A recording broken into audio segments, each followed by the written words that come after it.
Viral ormas rusak rumah warga di Bandung, minta jatah, polisi sebut itu orang depresi.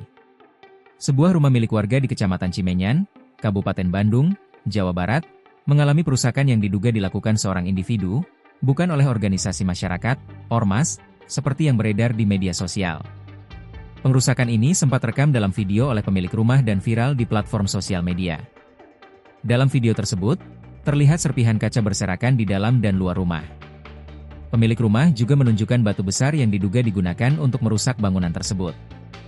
Narasi yang menyertai unggahan video menyebutkan bahwa oknum ormas meminta jatah dari proyek bor sumur yang tidak dipenuhi. Namun, pihak kepolisian menegaskan bahwa informasi tersebut tidak akurat. Kapolsek Cimenyan, Kompol Deni Rusnandar, mengonfirmasi bahwa perusakan itu dilakukan oleh satu orang berinisial F, 32, yang sudah diamankan. Yang beredar katanya ormas, padahal itu satu orang saja. Bukan, itu orang dalam depresi. Keterangan orang tuanya, dia depresi sejak 3 tahun lalu, ujarnya dalam konfirmasi melalui sambungan telepon pada Rabu, 9 Juli 2025. Deni menjelaskan bahwa insiden tersebut terjadi sekitar pukul 6.30 waktu Indonesia Barat. Saat itu, pelaku yang melintas di depan rumah korban tiba-tiba melempar batu ke arah jendela hingga pecah, menyebabkan serpihan kaca tercecer di dalam rumah.